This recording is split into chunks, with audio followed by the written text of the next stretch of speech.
All right, folks, what is going on? This is episode 543 of the First of Frame Rate Show. I am Via Ball. Over here, we talk about Georgia Southern Atlanta Falcons football. And today, we're going to jump back and forth. We're going to go to Georgia Southern first. We're going to jump back to the Atlanta Falcons. And we're really much going to be on go. I mean, both programs are making moves. The Falcons are definitely making moves. But the Georgia Southern one is kind of an interesting one. So I want to talk about that first.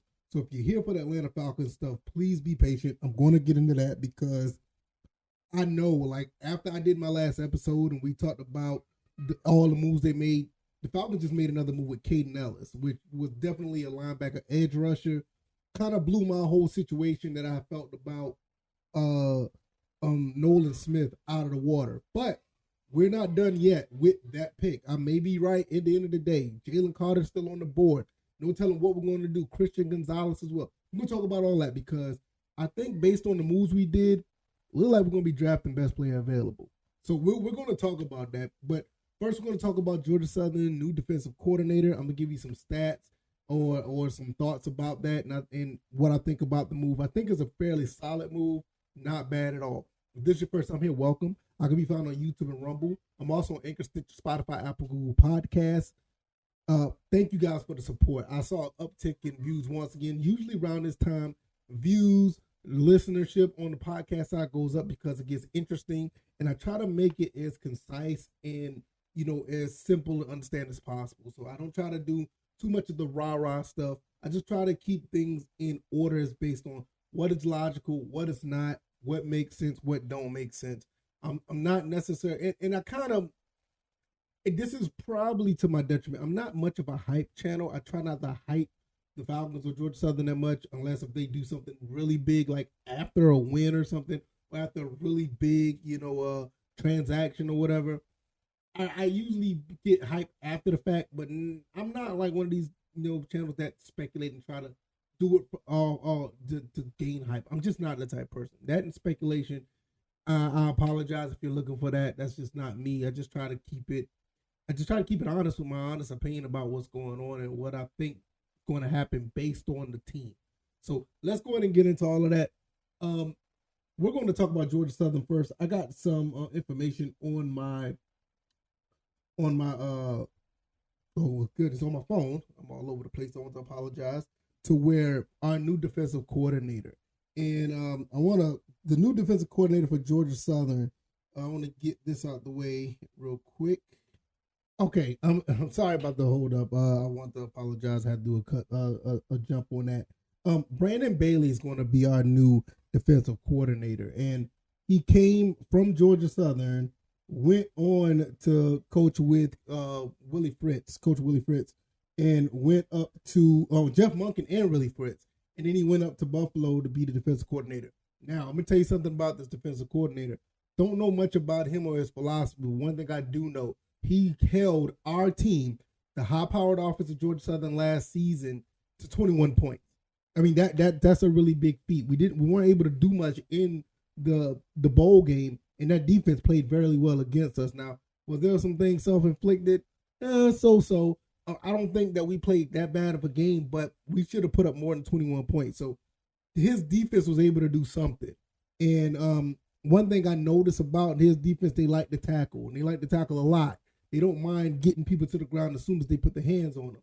So this is one thing I like to see. So we already have a taste of what this defense looked like if you watch the recent Camellia Bowl when we played against Buffalo. So now with him coming back to the school, because I think he was at Richmond Hill High School at one point, and he's also a former alum of Georgia Southern. So he's coming back home. So that helps. You get a good defensive coordinator. In my opinion, I think he's pretty good to hold Georgia Southern's offense down to 21 points. I mean, hell, even Nebraska couldn't do that, but nevertheless, when you are able to, get a guy who looks like he has a pretty solid resume on defense and turn back around and bring him home, it's a win-win. Now, what I will say about him as well, when I'm looking at my phone, I'm going to give you some more stats really quick, that for the most part, Buffalo was like right in the middle of the road when it comes to when it comes to stats defensively, not only in their conference but in the country. I think they were ranked 61st in the entire country, And when it comes to the defense, they basically ranked number 6 out of the MAC, and the MAC has 12 teams. So they were right in the middle. Now, for contrast, if you want to look at what the Georgia Southern Eagles did, I don't know what we ranked nationally. I didn't look that up, but I will say Georgia Southern was number 12 in a 14-team league as far as defense. So something's got to give. You know what I mean? I think we gave up, let's see, for the most part, we gave up almost 31 points a game. And when you look at Buffalo, I want to see what Buffalo gave up defensively really quick per game. I don't see the points per game. It's not on here, I will say that. But they averaged, let's see, what's number 6? They averaged on giving up 395 points, which is kind of high. I think we were like in the 400s, if I'm not mistaken. Yeah, we're at 411. So it's not too much of a difference. But when you look at where they rank totally, 61st in the country, I know we weren't nowhere near that. And I also know that we weren't in the middle of the pack when it comes to, the conference. They were literally 6th. So he's literally, I said that too many times. He's pretty much in the middle. His defense was in the middle of the FBS. 61st out of 131 teams and 6th in his conference. I would say this is somewhat of an upgrade. There's nothing against Will Harris, but what I would say with Will Harris is that he just didn't get a chance to implement what he wanted. And I don't know if we're going to go with growing pains with Bailey coming in. I'm not sure. I said this, I've been on record when I talked to the guys in the Discord. If he's able to get these guys to tackle, that's an instant upgrade already. Because one thing we weren't able to do, we weren't able to tackle well. If we get that together, and I think honestly, I think we pretty much have better talent than the guys at Buffalo. Those guys played above their means. I mean, there weren't too many guys that really stood out that I remember from Buffalo. But we have some athletes at Georgia Southern. We got some guys that are coming in that are bona fide playmakers. I mean, you talk about the transfer, from K-State, the guy from Washington, the guy from Bowling Green. We have some playmakers coming in on top of the guys we already had. Some of the recruits that are coming in that are true freshmen. We got some guys. So I'm thinking that this is going to be a pretty good look for Georgia Southern. You're bringing a guy back home. And, also what this says about Coach Clay Helton, I think this may be a situation where Clay Helton's probably going to be around a little bit longer than we thought that he is. Because Clay Helton loves the area, and he seemed like he's really committed to building something here. I mean, he's from the area, the southeast area, the Florida area, and it just seems like he's not looking like he's trying to build something to gain the biggest contract and run off to a Power 5 school. I could be wrong, but with this type of hire, you're starting to see that he's bringing guys in that are from this area. Will Harris, was one of the few people that wasn't from, the southeast. You look at Ryan Ellis and Applin and all these other guys. They were homegrown Georgia guys, and he's bringing another one in. And, it's going to be really interesting to see how this plays out. So I just wanted to pass that on. I know I talked a little bit too long about that, but I wanted to get that out there for Georgia Southern because I know a lot of people want to hear about the Falcons because big news with the Falcons. We're going to get into that right now. Caleb McGarry, he signed for a 3-year deal for $34 million. Look like it's going to be around $11 million a year. That's a steal because a lot of people thought that McGarry was going to be a guy that's going to be going for $15, $17 million a year. Don't get me wrong. He was somewhat of a weak link on that line, but he did step up throughout the year, help that running game be what it was. And you can't ask for more than that when a guy does produce at the level that, the team wanted him to, and he's getting paid for it.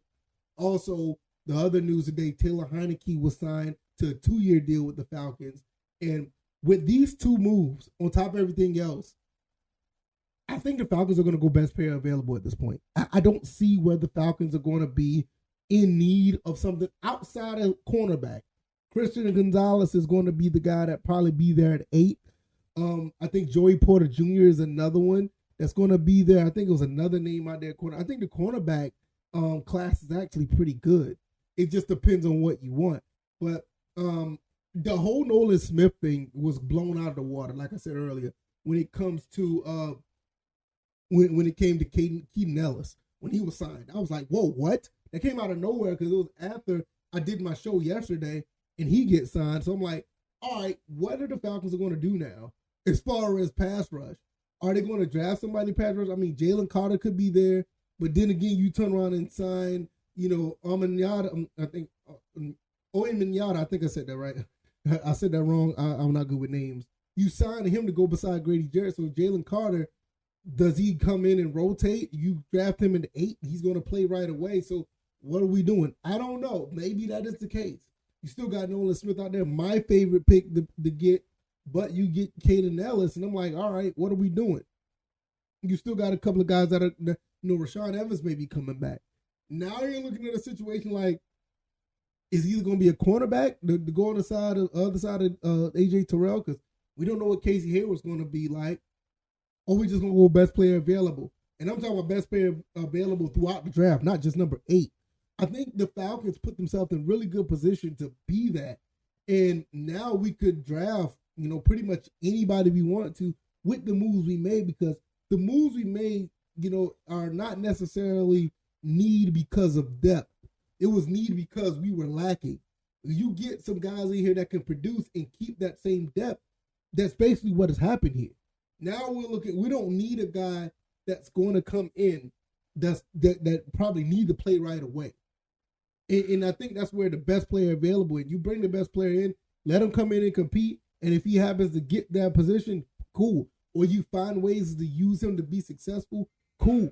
And that's one of the luxuries that the Falcons just put themselves in. They put themselves in a really good position to do something like this. So I want to let you guys know that I am extremely, extremely impressed with what the Falcons done. I didn't think that they were going to be able to pull this off, even with all the money that they had.